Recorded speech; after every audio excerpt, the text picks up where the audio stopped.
Okay, well, hello everyone. Lovely to see you all, to meet the new power women in the game of entrepreneurship, technology. I still think you are discovering yourself, discovering your ideas, what you want to launch in the future and how you want to make it. It's an opportunity, and it's definitely an opportunity for me to share with you what I've learned so far, and my focus of this presentation will be on the metaverse. Before we start talking about new world order that lies ahead, I would like to simply get the understanding who is in the audience. If you could just, wave your hand, introduce yourself, and present what you, in a few words, present what you're building or think of building. Please be open. Just unmute yourself and present yourself. Who wants to go first? Okay, I'll go first. I'm sorry. You go first. Okay, well, hi everyone. I'm Ashiria. I'm a student right now in Rotterdam, and the idea that I have actually has to do with the metaverse, so that's why I'm really interested in this workshop. It's basically about turning fashion designs online and digital, so people can wear them in the metaverse and maybe just on other platforms as well. Yeah. Okay, good. Thank you for sharing that. Okay, my name is Karen Jooste. I'm from South Africa. I live in Cape Town. Previously, I was a member of parliament. And then since 2019, I sort of founded my own non-profit. And we sort of almost in the place where we're going to start the project. It's about giving community access to a digital basic income and, showing people the digital economy that would otherwise be excluded from the formal financial sector. Love it. Amazing. Are you still doing that, or you are kind of figuring out how to become tech founder for something else? Figuring it out. I hope to start the project in October. All right, it's still on the way. Okay, amazing. If anything, let me know. Just reach out. All of you, don't hesitate to link with me. Thank you. Thank you, Karen. Anyone else? Mariana? Evgenia, yeah. Yeah, nice to meet you guys. So I'm a manager, kind of IT manager and HR manager. I'm working right now for Russian bank. We was a part of Societe Generale group. And my product is a service that helps parent employees and employers create the most comfortable experience through the maternity and parental leave. So we want to launch a platform where everyone could go through the parenthood and get any answers and any help that he or she needs. Yeah. Fantastic. Thank you. Amazing. We also share a name in common, Evgenia, if we're looking at the Russian roots. So, Eve, nice to meet you. Evgenia, Ariana, we know each other, but I would like to know what you're working on right now. Hi, Eve. It's good to see you. Good to see everybody. Yeah, so I'm Oriana. I am part of the immersive escape room startup team. And nice. So we have just kind of actually refined our problem solution. So recently, and so basically we're doing we're using spatial to do an escape room game that would be educational and interactive. So we're hoping to educate, entertain, and allow people to meet who are kind of history nerds. So that's our team basically. Well, I'm looking forward to the invitation. I would love to have you. Thank you. All right. Thank you, Ariana. And Shilar, hi. Hi, my name is Sheku and I'm a freelancer artist. Okay. But my idea is very different. I want to establish a website that people with a skill can join people with a skill and people that need their skills. I thought about a website that people with tight schedule and busy people that have a question and search for the answer, they can find people that have that skill, or maybe they are professional on the things they are searching for, and they can we can join these people together. Lovely, lovely. That's a great idea. Skills are always important. Thank you. And I think we are that's the group, right, for today? I think that's everybody except for QI, I think, but Yeah, there is someone behind. I'm on Hi. Karen's team, so all right, so you're doing the same thing as yeah. all right. All right, QI. Okay, thank you everyone for introducing yourself. Let me introduce myself and we dive deeper into the topic.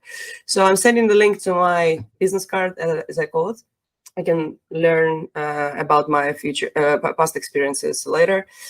I'm founder and CEO at Evenus. Evenus is a fast-scaling startup in the field of extended reality and metaverse solutions. We're providing solutions for interactive events, remote teams collaboration, virtual learning, and a lot of edutainment. That's a big word nowadays, where you can combine the interaction together with fun, but also skills, upskilling, education, learning. Now, we've been in this game for longer than Mark Zuckerberg announced in October last year on the stage. Meta is everything, and the world went nuts.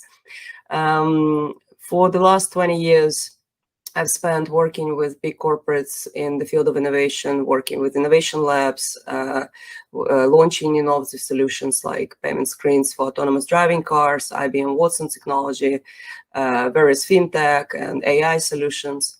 So at some point, I realized, you know what? I'm actually in my head living in the future, and I want to be the one to create the future faster than waiting for the change to come. And I think that's what we share in common, you and I, that we can't wait to make the world a better place, because the planet is at risk. People are kind of losing contact with this pandemic and post-pandemic effects. And I think it's great that you found courage to take the first step and join the program. Now, what's next? The opportunities are limitless. We're looking into the world that is trying to define the new world order. We're taking away the centralization or centralized approach, the governance, where one entity controls the people. There is a huge movement giving the power to the people, bringing the people to the game so they become the creators, innovators, builders, doers, and share the joy of collaborative work, decentralizing the whole ecosystem, but at the same time creating the new virtual ecosystem of everyone actively participating in this game. Metaverse for me is a big word because it can, first of all, mean a lot of things. We'll dive deeper in a second. But it's also a great opportunity to bring the whole world together. We didn't have that in the physical world. Always limited by walls, by tickets, by planes, connections. Now we don't have to do it. And we can also limit the CO2 emissions. We can limit the hurdles, time, save our time, and do much more with our lives. On a personal level, you're at home, you can be with your family right after you turn off that camera. But at the same time, be able to see the world and meet people from across the globe. Even started in the Netherlands 3 years ago. That's when we got incorporated. The idea came out of the Way Accelerator. It's an accelerator for women in artificial intelligence, data science, and machine learning, organized by Women in AI. And that was right before the pandemic that we started. And during the pandemic, the world was not figuring out, okay, what's there? What kind of tool can we use? We have global attendees, they can't travel anymore. It needs to be virtual.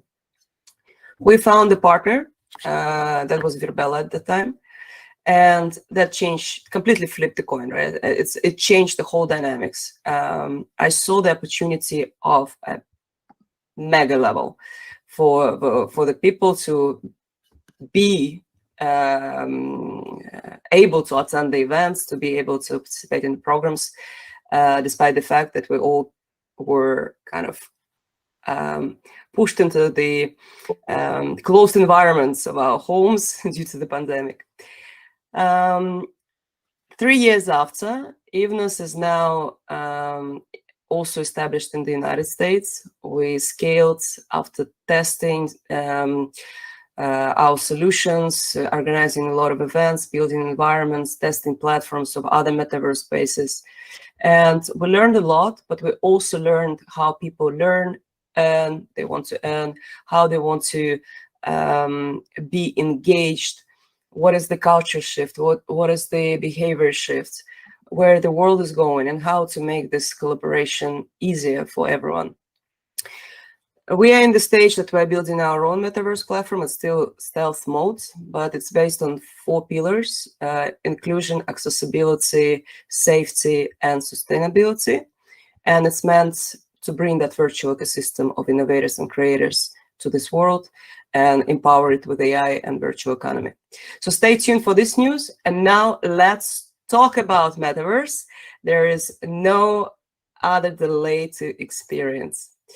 Where do I click to make sure I operate my presentation well? Right. I hope you can enlarge it. I can't from my end, but you would see this is the history of the web. I'll guide you with my voice. I don't know if you remember, if you had that experience. I'm maybe a little bit older than you are, but I remember when the first laptop was presented to me, the first computer, actually, it was desktop. And I remember the first computers that my school used, completely different from all the MacBooks and all the technology that we're using. I'm on Alienware, the super powerful computer that runs AI, VR, and all the futuristic technologies, just waiting for quantum to connect to. But that experience of seeing that plastic box with digital screen and the green dots running around, or some numbers, 1 and 0s, that was already a big thing. There was no interaction, there was no kind of opportunity to talk to people, but that was the new thing that inspired everyone. Through time, we learned how to communicate with one another. So emails came in, how to code the better interfaces, how to play games. When it was the year 2000, 2005, I received a more advanced computer as a present, and I was just graduating from my university. And the computer had the power to run Adobe. Adobe just got launched in the market. And I started being curious how you can create things, because I saw somewhat promo, I heard from someone, and I started literally nailing it. Not NFT art, but back in the day, it was just working with photos, changing colors, creating images, creating videos. And that was a lot of fun. That was, for me, that was everything back in the day. Web 2.0 brought us the opportunity to socialize. And how it was Web 2.0, it is, you can associate it with Google, Facebook, and companies that are very known today for the human connection or empowering people to find information. So that was the era where your websites also transformed into, if you go to the website of some company, you would not only see text, but also changing images, and you can comment or see some empty blog posts appearing in the website, or some videos playing. So that was like a more interactive business card, but still, it was not too personal. The ads were, you could enable or disable it, but for the rest, it was just a presentation of a company that doesn't make you to discover everything about it yet, unless you schedule an interview, I guess. So now we are looking at the creation of Web 3.0, and this is an amazing thing that's happening. We are going not only into the more connected world with the new form of the internet, but we are looking at a personalized, literally down to your passion level, interactive, where you know the world, where you can find people easier, where you can create your tribe with the speed of light, where you can learn, where you can share, but most of all, where you can add. And this disrupts the whole economy, the way people imagined education. There is no future for boring lecture halls anymore, where you sit and write after that professor and you have no chance to work on things together. The future that we are building at this moment is where everyone can come together from any IP address, any location, and start creating, co-creating, co-developing, testing, and learning and sharing their knowledge. So this is a power, and it's a magnitude of it. Right. So Metaverse. Let me ask you a question. What do you know about Metaverse? What does it stand for? Who knows? At least one person. I need at least one person. That shows you have courageous women in the course, in the program. I'm testing you, women, huh? No guess? Not even a guess? A virtual world. Virtual world. Awesome. Any other guess? Could it stand for metaphysical universe? Oh, nice one. Metaphysical universe. Okay, great. Okay, we'll start with that. So virtual world, metaphysical universe. Meta comes from the Greek prefix and preposition meta, that means after or beyond. So you'll see M-E-T-A. That's from Greek, right? When combined with words in English, meta often signifies change or alteration, as in the words metamorphic or metabolic, right? Verse is part of the universe, but verse also means a rhythmic pattern in poetry, in lyrics. So if you're Dutch, that would be with a rhythmic pattern that metaverse exists. Met means with in Dutch, but on the professional level, on the industry level, it means beyond the universe, right? That's what the word itself means. To understand the difference between a physical and virtual worlds and metaverse that we're building, let's basically look at the next slide. So here are some definitions that are available for your understanding. An embodied virtual reality experience, that's one way to define it. A Web3 framework for economic interoperability. A creative platform for experiences and commerce. A new form of internet that is more engaging, collaborative, and personalized. Pick one, use it. Pick all, use it more often in various, conversations and various ways. But if you say one of them only, you'll be still right, because that's what Metaverse is. It's a huge holistic ecosystem of Internet of Things, connected devices, connected people, personalized interactive collaboration. So that's completely different from the physical world that we know, but at the same time, it's pretty close, because we are transforming the personal experience into the virtual worlds. Now, history. Have you read the book Snow Crash? You can click on, I don't know, is there an icon to click on? Okay. If not, Snow Crash is an amazing book, because that's where Metaverse was the first time. That's how the Metaverse word appeared for the first time. It basically started the whole movement. So the term metaverse was coined in Neil Stephenson's 1992 science fiction novel. And in that novel, and Snow Crash, humans as programmable avatars interact with each other and software agents in a three-dimensional virtual space. When you read it, it just takes you into it very well. The movie is still in the making, but I think we expect it sometime next year, if I'm not wrong. So Stevenson used the term to describe a virtual reality-based successor to the internet. And he was not wrong about it. He showed how Internet of Web 2.0 can become this whole virtual world that the person can be part of and participate in.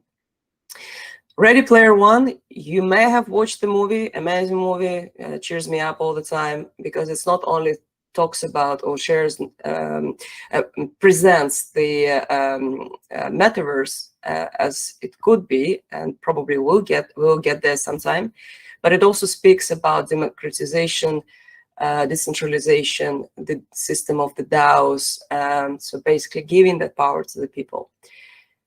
There is a book as well, I recommend reading, also quite an interesting experience. So in the book or in the movie, you would see that it's a dystopian science fiction franchise created by Ernst Klein, which depicts the shared VR landscape called the Oasis. That was the name for that huge metaverse. The first novel was released, I think, in 2011. And in the story, the franchise depicts the year 2045, which is not so far away, as being gripped by an energy crisis and global warming, what we experience now, causing widespread social problems and economic stagnation. So the primary escape for people is a shared VR landscape called the Oasis, which is accessed with the VR headset and wired gloves. The Oasis functions both as a massively multiplayer online role-playing game and as a virtual society.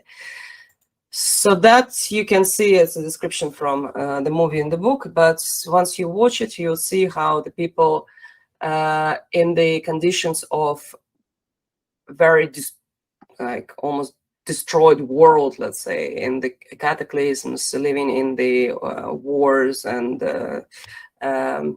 kind of control and regime, you will see how people escaped that physical burden by putting the VR glasses on and escaping into a beautiful three-dimensional world. That was the kind of the beginning, the inspiration for creating a metaverse or the metaverse. The difference is a metaverse is a single virtual space. Let's say we're talking about Horizon of Facebook, of Meta. That's a metaverse. Once a metaverse can be integrated with other metaverse spaces on the level that you don't click and teleport, but it's holistically integrated and you just go everywhere without even jumping somewhere, then it becomes the metaverse, and that will take some years for us to build. But now the first company who changed the game and showed the capabilities and brought the Snow Crash fictional kind of scenario into the reality was Second Life. My first experience with Second Life, I think it was 2014. That was something in the beginning. So it was a really huge world. I could walk my avatar. I could create my avatar. It was different to the avatars that we're using now, like Ready Player Me or other set of avatars. But I could kind of present myself in a way, and I could walk. I could do things. I could learn. The boundaries were not set though. So my dropout from the metaverse in the beginning happened because my avatar was sexually abused in the Second Life. And that's a very crazy experience, how you can enable what another avatar can do by just coding the language in. So that's the open system that really makes it scary. and the worlds can become well, let's say, unsafe for people to come if we do not send the boundaries to preach this good behavior, to show that the respect needs to be there, and to bring people into kind of one tribe, realizing that we know these people, we don't want to hurt them. Not everyone thinks this way, so there always should be the elements of control to kick out people, to be banned. But before we do that, it needs to be built with the thought that it needs to be built safe, secure, that verbal abuse, sexual abuse, and well, any kind of abuse shouldn't be there, right? It shouldn't be. Why are we replicating the physical things into the new digital world that we can build from scratch as a utopian, beautiful paradise? So Second Life progressed since then. They did enable all the security levels. They did launch their virtual economy. They do have a token. They changed their avatars, advanced the capabilities. It is a downloadable metaverse. That means you need to install and you need to patch while you are loading the systems. It takes a lot of space on your computer. At the same time, it performs very stable, and you can jump on the system anytime you want by clicking on the button. It was officially launched, I didn't mention that, in 2003. But yeah, the development of the platform goes back into 1990s. Now, I do recommend exploring. And also, I would say another big player that you're probably aware of is Meta, used to be called Facebook. They have Horizon Worlds, what they're building. The difference here is that Meta has funds and they still want to control. So they're building a centralized world where your data is still used for many purposes like advertising and collection and who knows what. So the whole discussion is happening for the last 2 years about data privacy at Meta. But I'll give them a compliment. The design is cool. The functionality and the AI performance is quite stable. So you may want to experience it and judge by yourself, for yourself. But I think there shouldn't be a no to exploring, right? If you're curious about things, you should jump into every opportunity and see, how is it? Can I learn from it? Can I bring something to it? I'll address the other metaverse companies who are the true decentralized movers and doers and shakers. But first, I want to ask you this question. How would you describe this slide? The picture, the image that you see.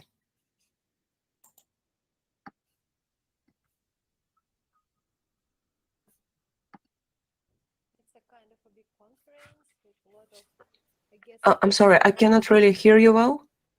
Oh, sorry. Maybe because of my headphones. Can you hear me right now? No, the sound. It's far, far away. It's hard to hear. You can also type a message in the chat. I can read it out for you. Just try to switch off my head. No, we can't hear it. There is a problem with your voice level.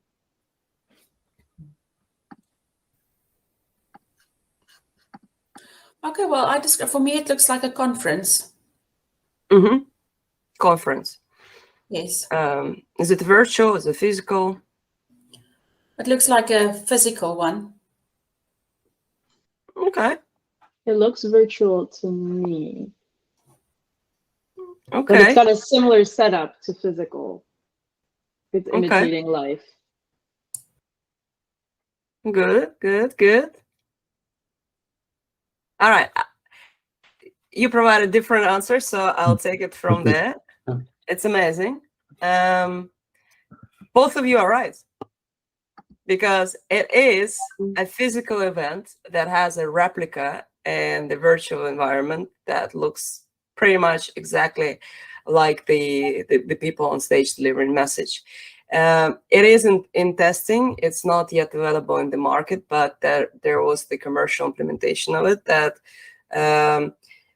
you basically your whole body is scanned in the outfit that you're in, and then they produce let's call it meta-human in a way, but the digital twin of the speaker, of the people, and then they just record and transform it into virtual reality.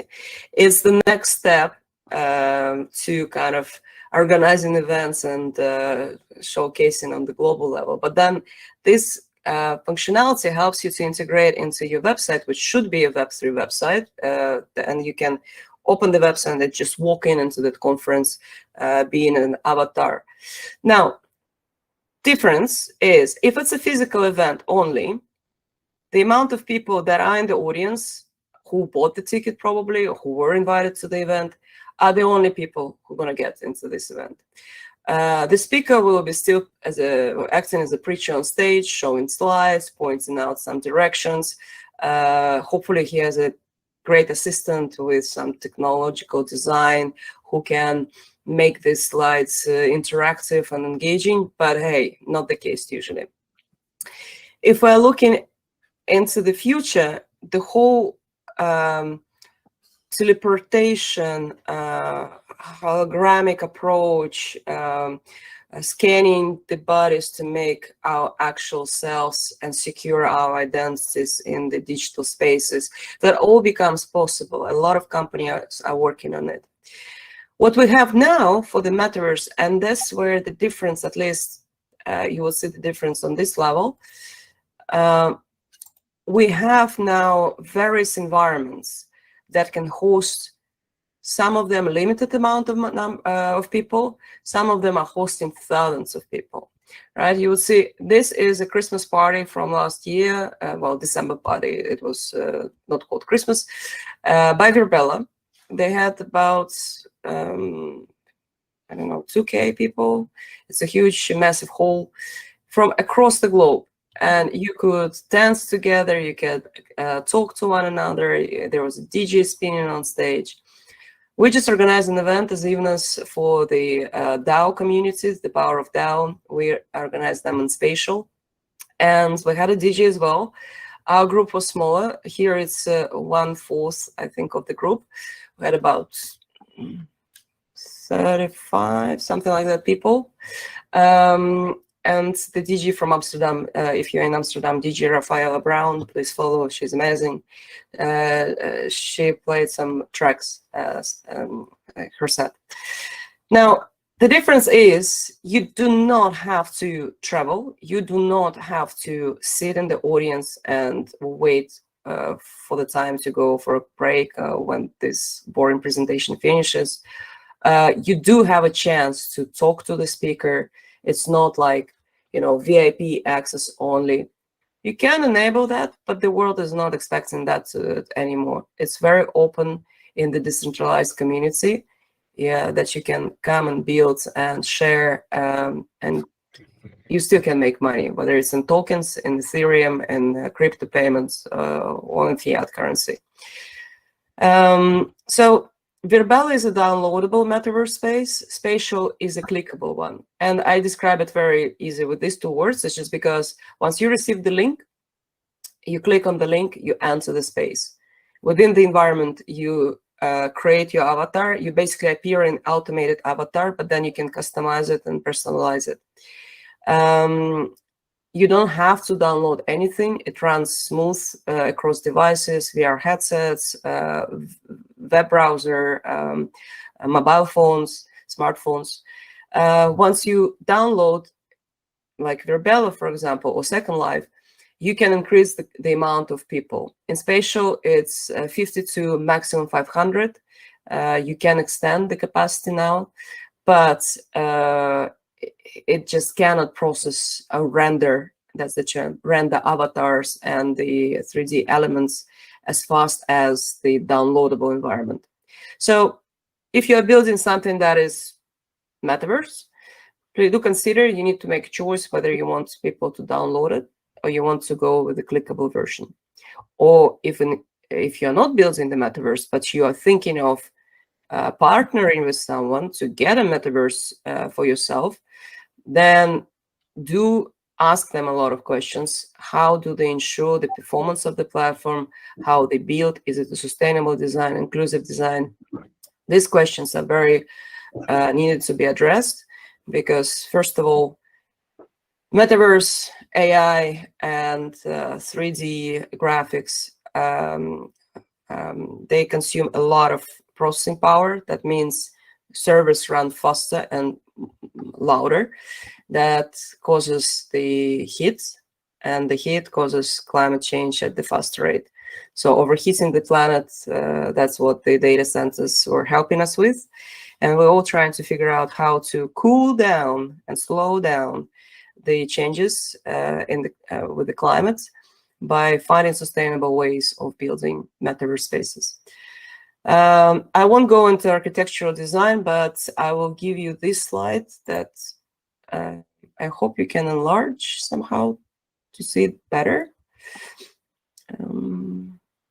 So it's the 7 layers of metaverse. That's what the slide is showing. In these 7 layers, you would see that the core of the metaverse space is infrastructure. That's the black bubble in the center, in the low center. That comes with technologies such as 5G networks, Wi-Fi, 6 or 6G, clouds, let's say MEMS, GPUs, various materials, everything that is the foundation, hardware foundation to the metaverse creation.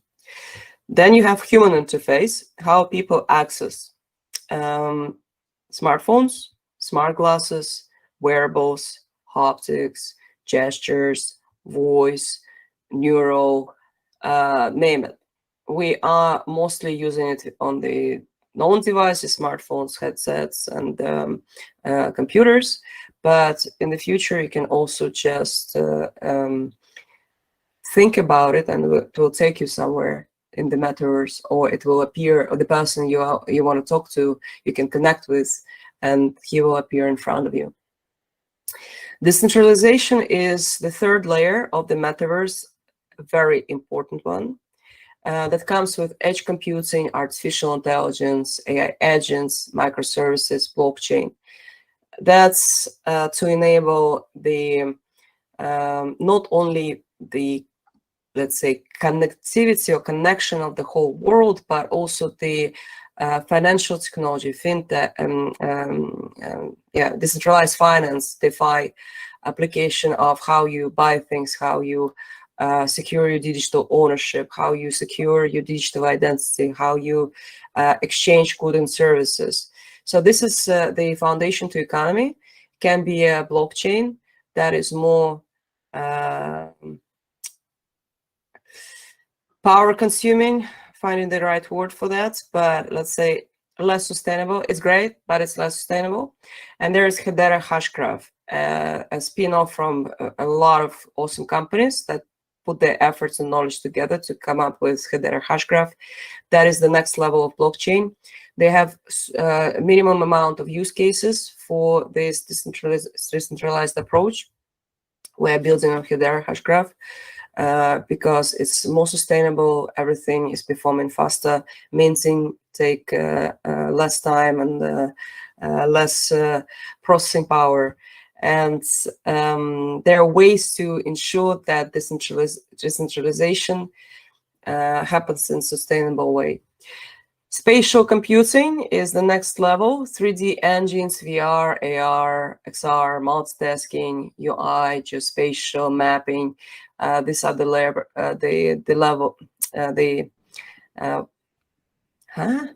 items, I guess, was the English word. That's what defines spatial computing.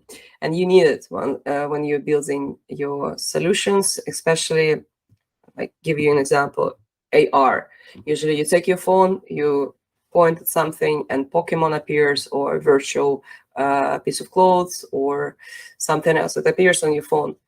And that is interesting how it's built, because you put a lot of functionality, also AI and geospatial mapping, to understand the boundaries, to understand, okay, if the person in front of me wearing her dress or their dress, and I looking at her through my mobile phone with AR functionality on, how can I make sure that the dress that I see here really kind of on her body and not floating in the air? So this is the creativity in the making. And I personally love the whole process of how you tailor in the virtual dimension. Create the economy. This is the the replica of physical economy, but done smarter, as many people would say. So you have the design tools, asset markets, workflows, commerce. M-commerce is metaverse commerce, virtual commerce, v-commerce, that enables you to sell goods and services across metaverse spaces, or interconnected technologies like progressive web apps, Web3 websites, and so on and so forth. Discovery is the next layer. Ad network, social functionality, curation, ratings, stores, agents. That's how people discover. For example, you may learn about some opportunity about the program through LinkedIn. And that was the first stage for you of discovery, to get to the experience in the metaverse. So it could be a banner on Google search. It could be a rating that you saw, and you're like, okay, what's that? I'm interested. Or some agents that delivered information. So this discovery phase is an important stage for educating people and leading them to this new dimension of the virtual reality. And the last one, the biggest one that surrounds everything, is the experience. At Events, we take pride in seamless experiences, building the events that are highly appreciated by people because they're fun and valuable at the same time. But that should be not only the focus of Events, but every company, not only testing their performance features, solutions that they're building, but also the experience, UX, UI, the feedback, the functionality of things. And in experience block, you see games, social connections, esports, theater, shopping, the exchange of whether it's learning, arts, products, and participation in all of that. Global metaverse potential as of now is as of now, it's not 2023 yet. As of the end 2023 is the $1.4 trillion. That's shown by various reports. And so you could see on this slide that there is where the money goes to, right? Where is this TAM? What does TAM consist of? Total addressable market. Advertising, social commerce, digital events. The red pink one is hardware, and then on top of it, developers, creators. Citi, two years ago, year and a half ago, predicted that it will be 13 trillion economy by 2030. JP Morgan is saying it's 8 trillion. I would say it's more than that once we figure out all the layers of metaverse and interoperability. But it gives you understanding of how big the market is. And if you put on top jobs, market, upskilling, gender parity, inclusion, it can go as much as 31 to $40 trillion, because only the job market is $11.5 trillion gap in 2030. So while building solutions, think about the total addressable market, because then you can easily narrow down to a serviceable addressable market and who you actually will be focusing on, what's your market value. So the investors have a clear understanding of your seriousness and what you're building. Investors is another topic. I'll go fast into the next slide. So you will receive the slides from the team. Here you will see various metaverse players, and it's just, an extract. Every day a new company appears in the market, where it's AR, metaverse, virtual world, virtual application, 2D to 3D environments, name it. It's amazing, but also you need to be jumping into this wave now to be earlier than later. Otherwise, the case of the cloud computing will repeat itself for many businesses and people. I was with IBM back then, and it took us 4 years educating people what cloud computing can do for business. A lot of businesses were scared. They were still on their servers, fixed, highly expensive operations. But the newcomers, who were the first ones, managed to not only learn fast and be supported with implementations, but they completely repurposed their technology, optimized the costs, made scalability possible across the globe, decentralized in this way, storage capacities, different data centers. The other ones got still stuck in their local environments. And that affected their businesses. Many people who didn't go cloud computing, many businesses who didn't do it, they eventually kind of didn't stay in the market that long. Because you need to be agile, you need to be looking at things, what's coming up. Technology is the powerhouse of things. Out of the metaverse spaces that I mentioned here, you would definitely probably know Decentraland, Sandbox, Somnium Space.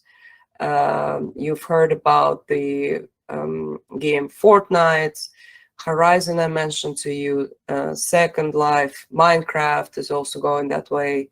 You have Neos, Rec Room, so VR Chat. There are a lot of different companies, and it's, as I said, it's just unlimited in terms of growth and potential. Last slide from me in this presentation to finish it all off. So even has been organizing various events. We run Even's Decentralized series as a social project. We're basically democratizing knowledge about frontier technology, Web3, crypto economy, creator economy, NFT commerce, metaverse creations, and so on and so forth. You would find a tab on our website that says Decentralized series. We've noticed a great pattern. People come to learn with a pure excitement, if I can define it this way. Once you are telling them that it's a metaverse and your avatars can move like in this way, right? You're dancing, you're clapping, you are sharing love by cards appearing in the air. They get super excited, and their learning capabilities increase drastically.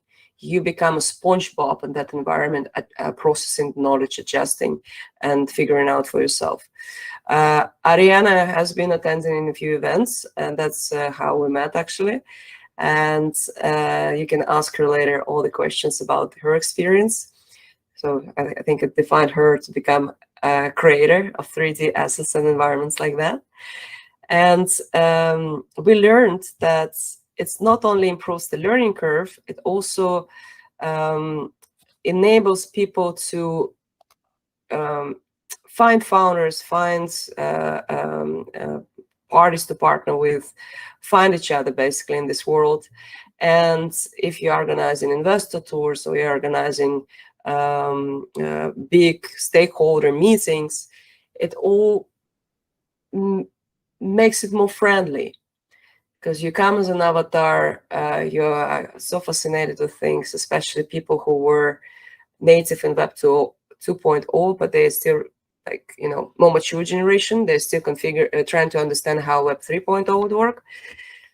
They are still challenged, but once they get a chance, they get super excited about things. And your very scary stakeholder meetings can transform into a beautiful, fun experience without you even knowing that.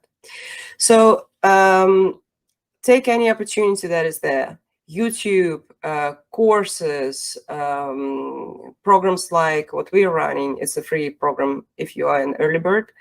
For the late people, we just like be on time, 15 euro ticket, but be first to register, and we start in fall season next year.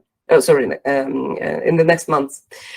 All right, so I kind of shared a lot of basics, but a lot of important information that you need to continue diving into. It's not enough. 1 hour is not enough.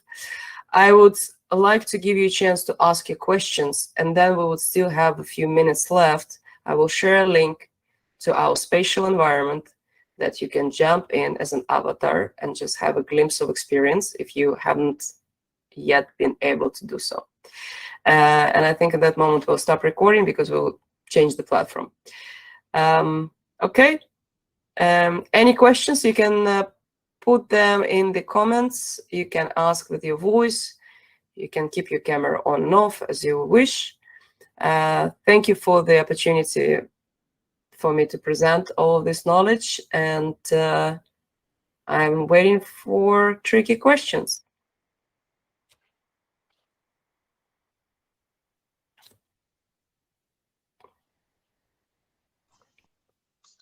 I've got one.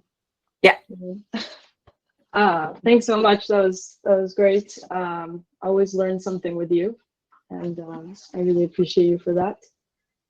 So I want to ask a question that was actually on my mind at the very beginning when you first introduced me to spatial, and then I feel that I never really asked, and I don't know why. But it was about well, I think I mentioned it in the fashion. Digital fashion, virtual fashion event, but it's about body size in avatars. And what do you see as the future when of body sizes in the metaverse? I mean, like, people's weight fluctuates. There's certain insecurities about weight, and for various people it depends. Like how would the relationship to real life body types be extended into the metaverse? What are your thoughts?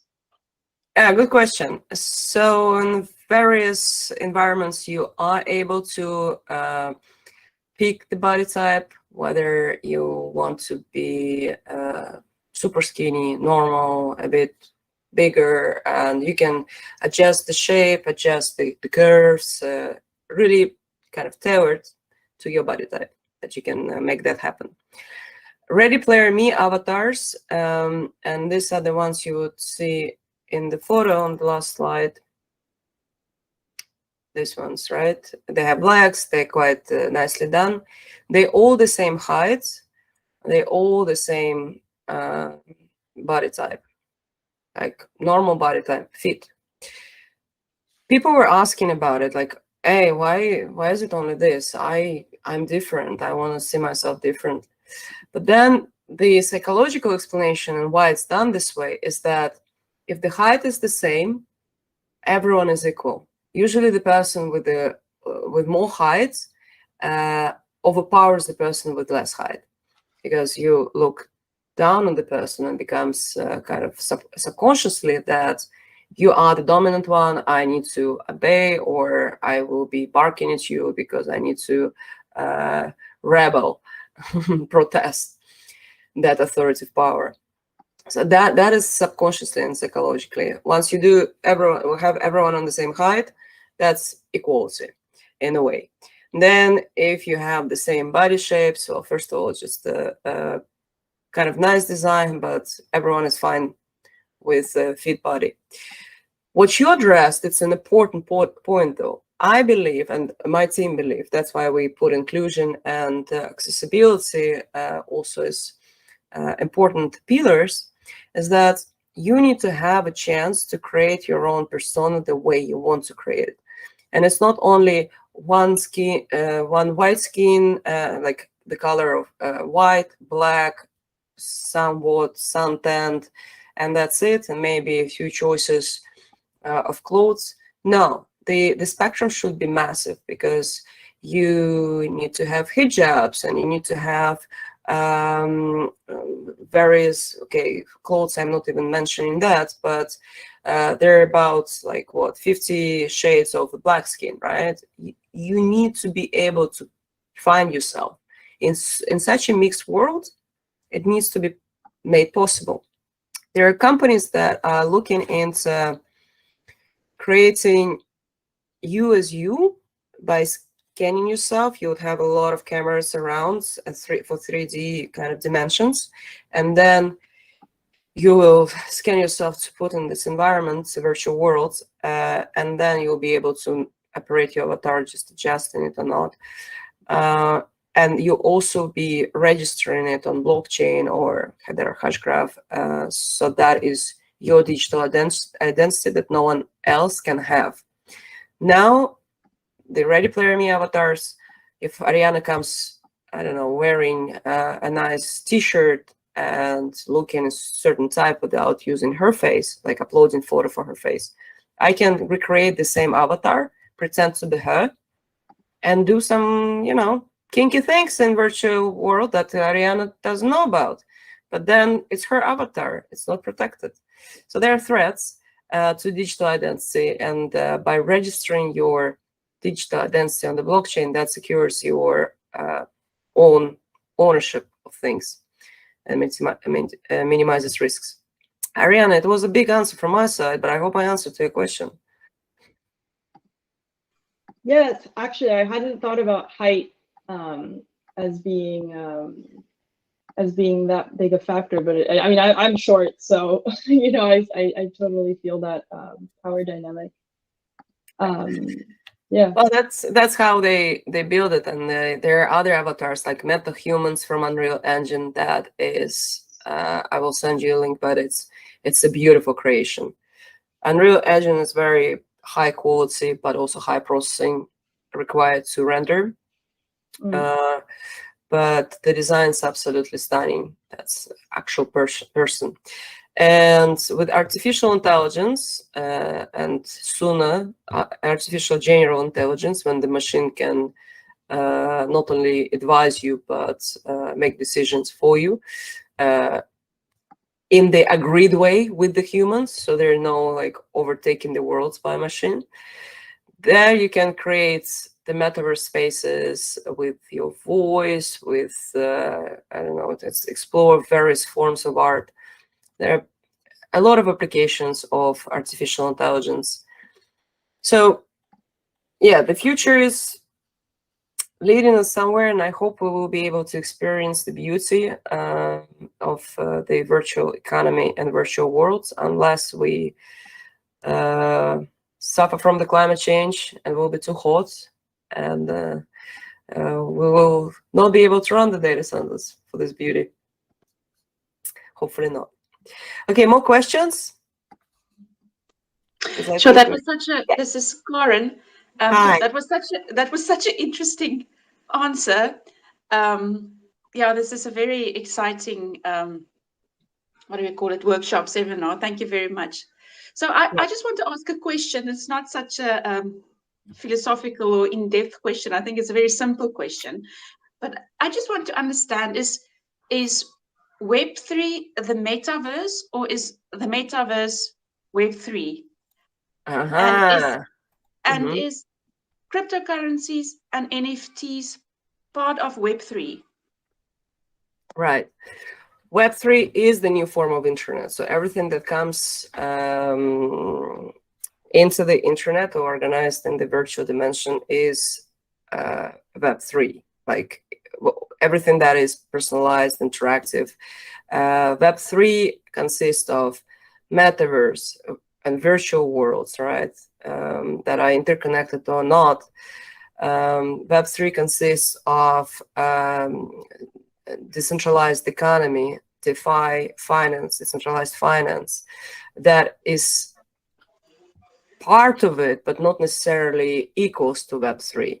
It empowers the operations on the blockchain. Web3 is based on the blockchain, right? For the enabling the performance of things. So to run operations, exchange goods and services, you need to create a virtual economy. So it's like artificial intelligence and Web 2.0. AI helps with developments, but AI is not internet. In Web 3, it's the internet, the magnitude of the whole new holistic internet that consists of Metaverse, that consists of Web3 websites or progressive web apps, consists of supported by decentralized economy, decentralized finance. So yeah, that's just a new form of internet where everything is so nicely integrated, and you can be the decision maker without third parties or middlemen in between.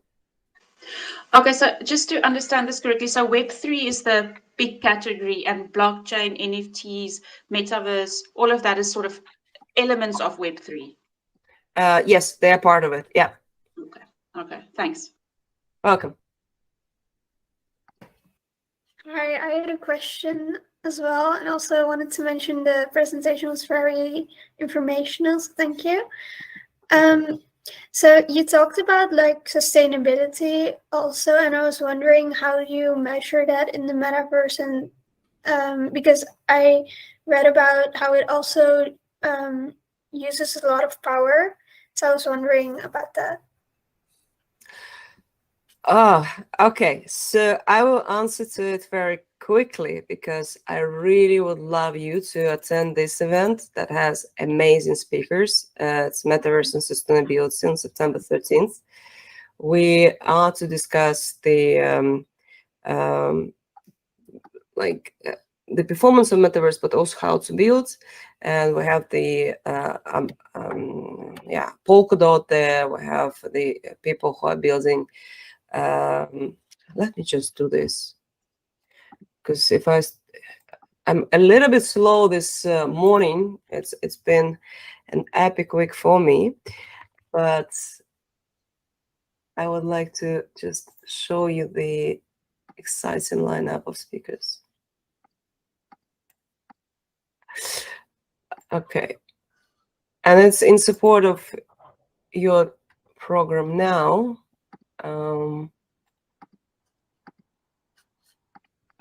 Sharing my screen, is it easy to do? Yes, it's still the same stuff. Okay, so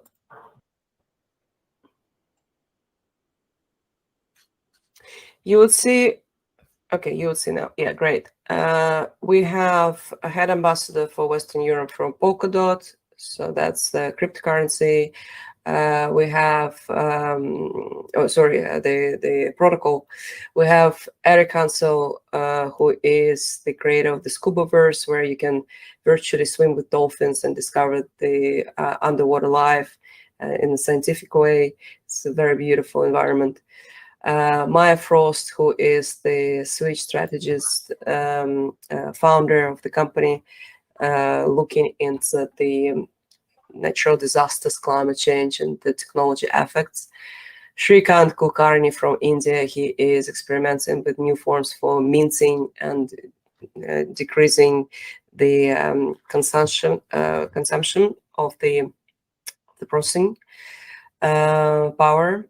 Alma Hadzic is an incredible inspirational leader overseeing the also technological effects from the she works at Deloitte, a big corporate, right? And they have a lot of clients. So she will be presenting different use cases of how to minimize the risks. And Danielle Dubovsky-Bryant is from Educators in VR.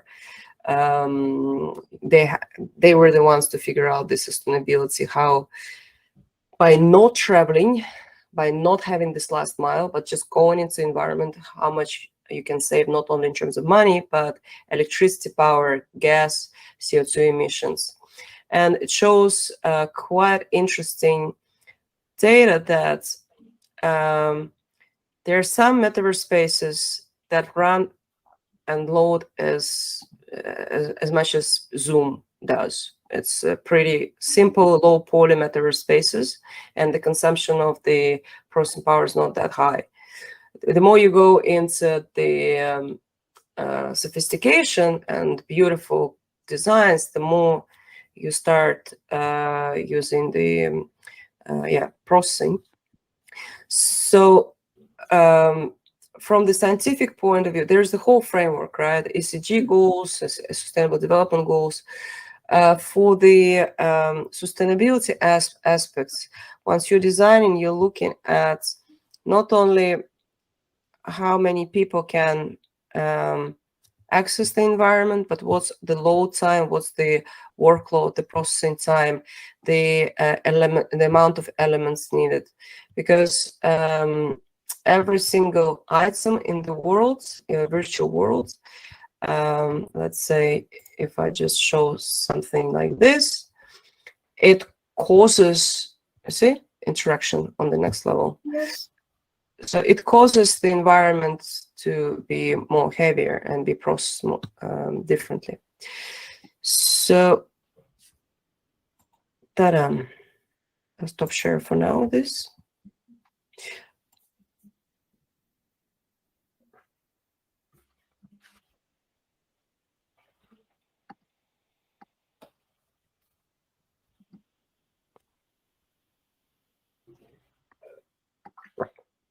More question? Yeah. Okay. Okay. Good. Okay. If you are willing to, and it's the last minutes because we have 1.5 hours, right, Timo? We have as long as you want and as long as people stay. Well, I'll give them an opportunity to experience one of the spaces. We organized a wonderful session. You can see the recording on our website or on LinkedIn. It was organized with 2 aerospace engineers, Sierra and Myron Fletchers.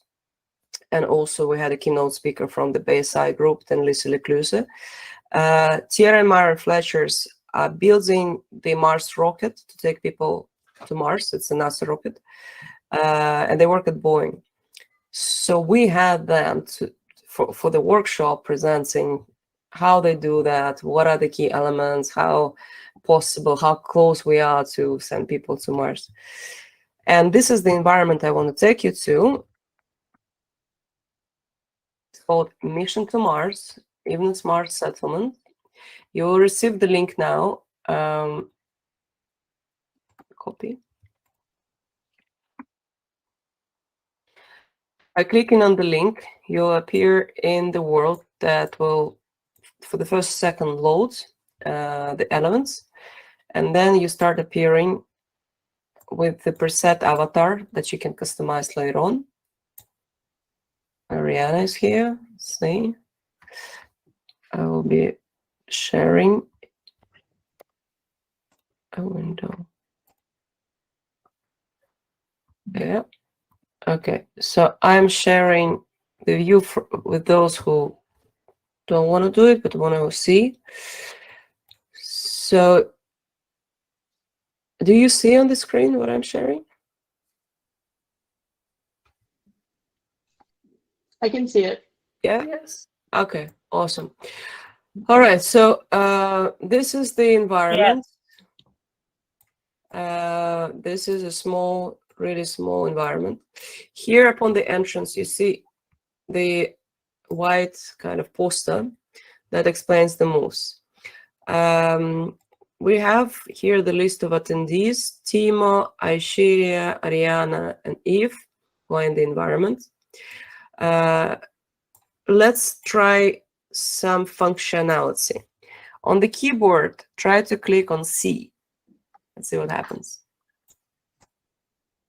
Yay. Awesome. Y, letter Y. Awesome. The jumps are possible with spacebar. And there's a funny jump. as well. And then you have functionality, FUN as we call it, functionality, 1, 2, 3, 4, 5. 1, 2, 3, 4, 5. And these are the moves that brings the spirit up. There's also one for no, it's not N. We never use it because we are like sharing good spirit, but in case you need to use it, it's letter N. So this is the world that you can explore by walking with your arrow keys. If you're in VR headset, of course, you are using your controllers. On mobile phone, it's more spectators, more, see, the words are leaving my head at this moment. A spectator view that you can just, scroll with your finger, but it doesn't give you a holistic experience. You can bring animated elements in the environment and gamify the experience. Here we see the astronaut. We can build beautiful creations that are also NFT that you can buy, for example. This one isn't, but I'm just saying you can do it, bring art into the scope. Here are the rockets that will take people to Mars. It's the space system. And this was our version of the stage. So a lot of people would get together in this area looking at the speakers over there. Now, this all becomes more interesting with more people inside, because you can also enable private chats. You can separate the voice sounds. You can organize different gamified experiences in the world. We built this one for educational purposes. So it's supposed to be light with not much gamification. And this world from this week will be available on Spatial. If you, for example, register, I will show on the screen that once you appear in your space, you would have team spaces and explore are shared spaces that you can just jump into and see what people have created. And we have our gallery respect here already visible here. The Mars world is coming this week sometime soon. So you can access it in VR as well by downloading Spatial app. Now I'm going back to the environment where I left you all. Oh, not this one. How's the experience? It's really cool. All right. And the awesome thing there is that you don't need to leave the environment. So you have unmute button here, you have webcam sharing button. So if I stop sharing here, you will see my bubble. And if I click on the 4 people above the drop-down list and click on my video, you will see me very well. It's like inbuilt Zoom solution. But I can also just walk as an avatar. Look at Ariana. Hi, Ariana. How are you doing today? Yay. So, all good, all good. And this little human being in the lower right corner, that's where you personalize your avatar. So I'll turn the camera off. If you create it with Ready Player Me, you creating your identity, and you can save various versions of yourself. And you can take it not only to Spatial. Ready Player Me operates across, 50, 70 platforms now. So this is me in various forms. Let's say today I want to be this person because I feel that way.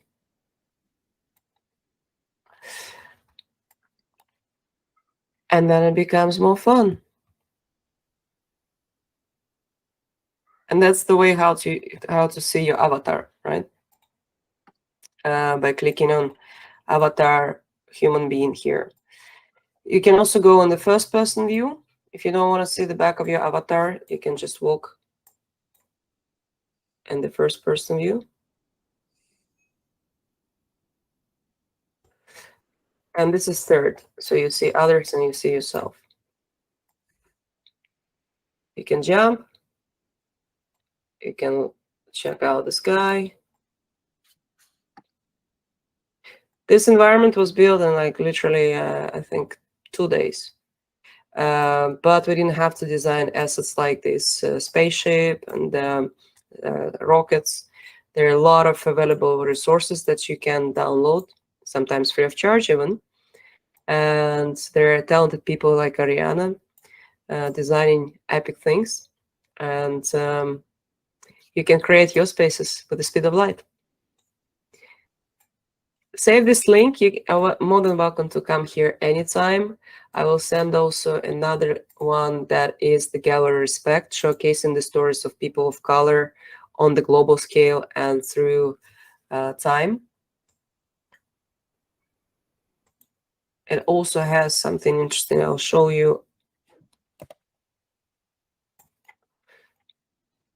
Also have these profiles that if you scan with your mobile phone, you can talk to these people.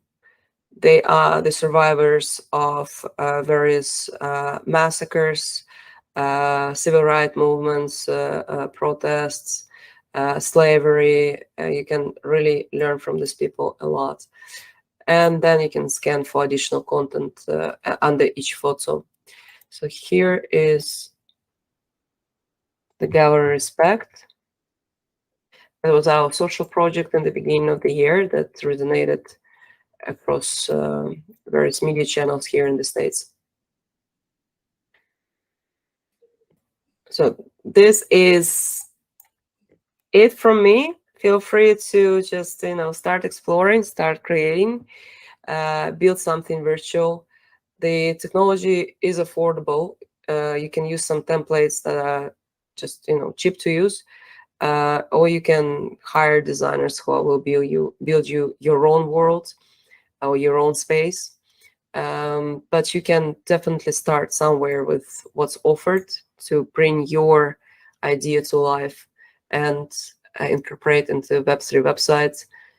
And once you launch your token, then it becomes a holistic virtual economy. Okay, well, thank you so much. If you have any more questions, let me know. Otherwise, I let you go to enjoy your evening, morning, daytime. Thanks so much, Eve. Yes, thank you. My pleasure. Thank you. Hope it was useful. Thank you. If I just want to ask, when I clicked on the link, it said something like open an app, and then it said your phone is not compatible. But can I try it on my laptop or something? So this link is, yes, you can do on both, but for the phone, you need to download first the app, special app. This link on the laptop will open immediately. In the VR headset, you need to download special app as well. And then in the Explore option, it's where you land, you will see our group as well. Okay. Okay, thanks. Welcome. All right. Thank you, everybody, for the attention, and thank you, Eve, for the awesome presentation. My pleasure. Maybe I can ask a last question while everybody might be leaving, but go ahead. I see that almost all platforms are catering to mass audience situations, multiple people in rooms, and that there is a very, even maybe not a limited amount of things that are catering to a meaningful connection between two persons. And I'm more interested in what I find that I would be happy with. I generally don't like to be in groups or in anything. I thrive when I'm with one person talking about something. And the current situation that I have is that I have Google Meet. Yeah. There is no real, at least in my perspective, real, progression there. I don't see a lot of things happening because it's smaller scale. It's less important. It's less monetized. So then for your meaningful connections one-on-one, you expect to bring the people in that you know, or you want to bump into that one person and start talking? I have no idea. That depends. That's the thing, right? I don't know what would be the way you would meet each other, how you would go there, but whenever that happens, right? How it can happen now as well. But how would you how yeah, I mean, it's not easy to meet people offline anymore, even, right? It's not easy to meet people online because of trust and secrecy, everything. And it's hard for kids to meet people if they are even going from I know somebody on the internet going to a physical meeting. That takes more time nowadays, I think, a lot more time, because they might be a lot further than they used to be. Back in the day, you had MSN Messenger, and the people that you had on there were the kids from school, right? It was a bit different.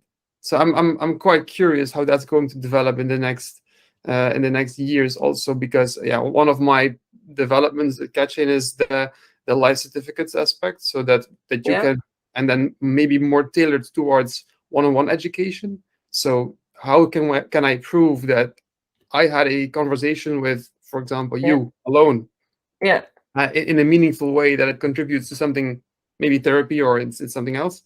That I think that's going to be a huge game changer in how we can prove what we're taught, right? Because we are. Hear you. Yeah, so I'm sending answers to some questions. I'm thinking out loud. First of all, you're right. It's too much. I am so out of social media. Like, I have to be, as for the business, but personally, I'm not. It's too much. There's TikTok and Snapchat and Facebook still, and Instagram and LinkedIn and da. Yeah. Yo, when do I have time to live my actual life and be with people I really want to be connected to? So that is being challenged at this moment, to understand how how the value can be brought up again, to empower people, not just to use people for another round of advertising. Mm-hmm. The answer to your question is artificial intelligence, actually. Once the system is in place, and that's what we are working on with the Metaverse, it starts recommending you not only the experiences, but also recommends you learning and people to meet based on your interest that you said in the beginning, saying, I'm interested in these topics only, or I'm open to other opportunities as well. And then it creates this holistic journey for you where you can get practical experience, whether you want to do it by yourself or with another person or with a group of people. Every person is different indeed. You can learn at your own pace. You can join in the discussions with your peers that you want to create a group, and after listening to the session, discuss all together, create something. You can participate in the events and so on. So that makes a difference. But you also have the opportunity to use the small metaverse spaces. Like, it's my office space. I bring people here because Zoom, it's 40 minutes free version. For the 1 hour unlimited one, you need to pay a hideous amount of money and so on. This is very affordable. It lasts as long as you want. It's also gamified, creative. Fantastic.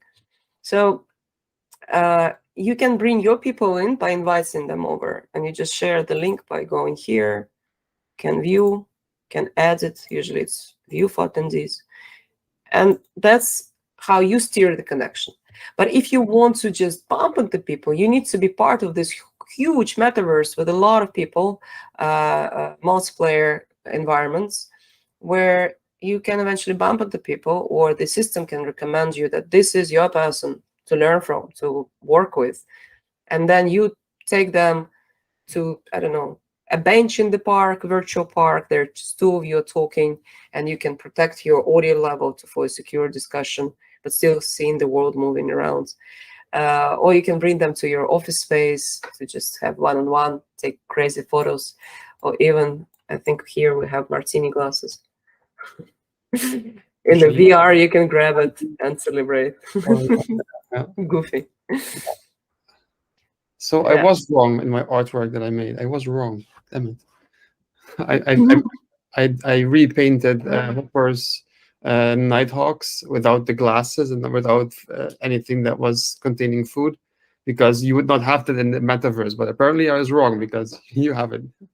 So. Well, yeah, here I'm still chilling with the glasses and the the olive in my cup. Yeah, you can have, and you can later integrate for food delivery services or whatever, wines, coffees, translation of NFTs to physical goods, or just ordering through the Metaverse system. So that's All right. Oh, we've left the meeting by accident. Oh, I have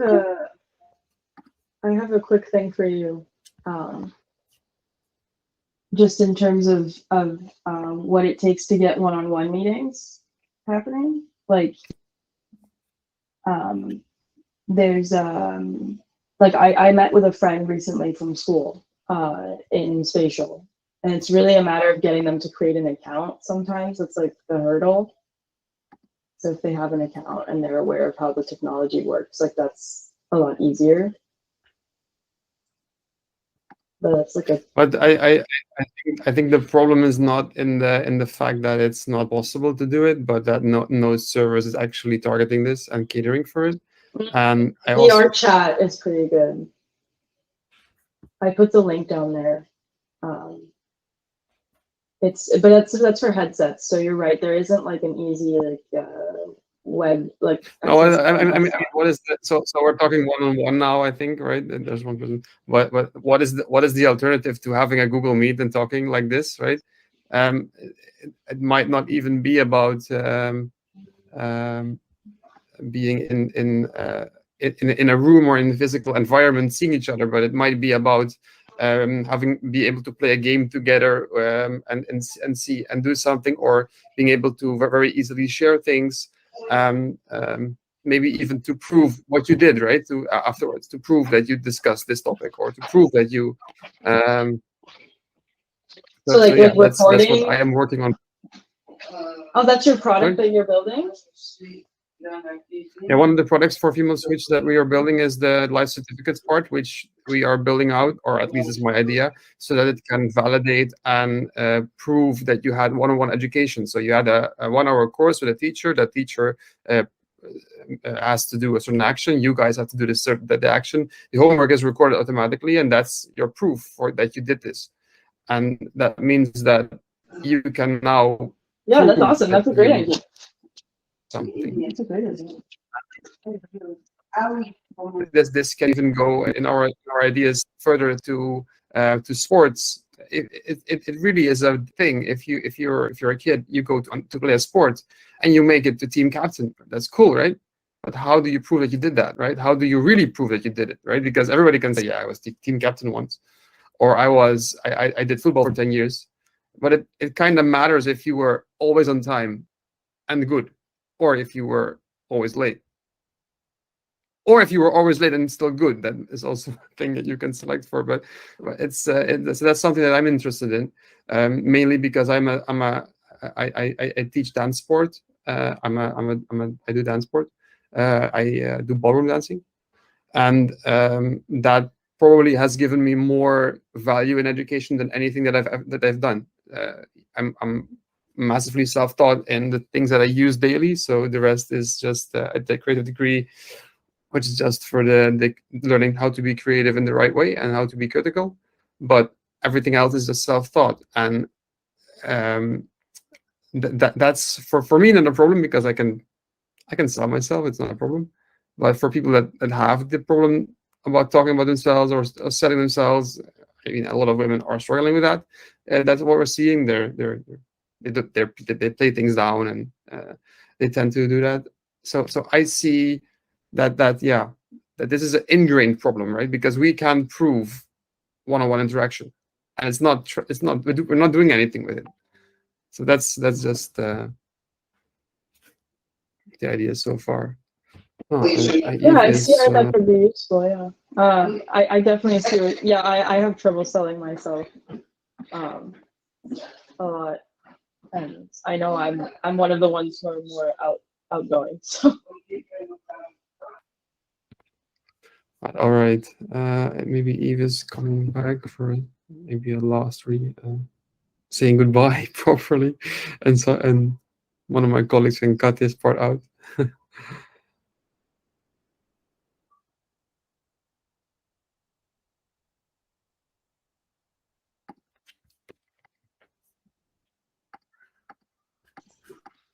I'll probably head out, but thanks for recording and hosting. Thank you so much. No worries. No worries. Thank you for being here, and thank you for attending. And yeah, very good to see that everybody is enthusiastic about what we're doing as well. Yeah, definitely. Crunching time now, but yeah, excited. All right. Good. All right. Bye. Bye-bye. Thank you. Bye-bye.